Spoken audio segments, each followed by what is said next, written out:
আপনি যে হিন্দু, তার পরিচয় আপনাকে দিতে হবে যে আপনি সত্যিই হিন্দু কিনা। এইবার খেলা জমছে। শুভেন্দু অধিকারী, তুমি হিন্দু না মুসলমান তোমার পরিচয় দাও আগে। কি ভাই, বিশ্বাস হইতাছে না? আরে ভাই, এইটাই সত্যি। স্ক্রিনে দেওয়া যে ভিডিওটা দেখতেছেন না, এই ভিডিওতে তুলে ধরা হয়েছে। ধৈর্য সহকারে এই ভিডিওটা দেখে যাবেন এবং আপনার মূল্যবান মতামত এই ভিডিওর কমেন্ট বক্সে জানিয়ে যাবেন। আগে ভিডিওটা দেখেন, তারপর ভালো লাগলে বন্ধু শেয়ার করবেন। আগে দেখেন। আপনি যে হিন্দু, তার পরিচয় আপনাকে দিতে হবে যে আপনি সত্যিই হিন্দু কিনা। সেটার পরিচয় আপনাকে কিভাবে দিতে হবে?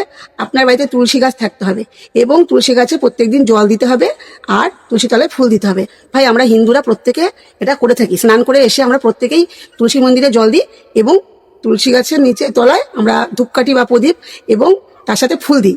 এটা হিন্দুদের ধর্ম, এটা কাউকে শিখিয়ে দিতে হয় না। মূর্খগুলো, তোরা তো মূর্খ, তোরা গুলো কোনোদিনও করিসনি, তাই তোরা এগুলো জানিস না দেখে তাই তোরা এগুলো সোশ্যাল মিডিয়ায় বলছিস। এসব সব বাদ। এখন তোমাকে পরিচয় দিতে হবে তুমি হিন্দু কিনা।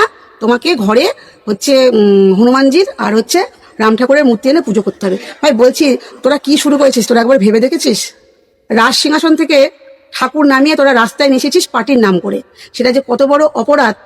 ঠিক আছে, আর আমি একটা কথা বলবো, তুই আগে হিন্দুর পরিচয় দে। তুই যে কথাগুলো বলছিস যে হিন্দু হয়ে হিন্দুর পরিচয় দিতে হবে, বলছি তুই আগে হিন্দুর পরিচয় দে। আমার কথাগুলোর জবাব তুই দিবি। তোকে আমি এই সোশ্যাল মিডিয়ায় চ্যালেঞ্জ করে গেলাম। তুই কাঠের মালা পর, তুই তো কাঠের মালা পরিস না, যা দেখে মনে হলো।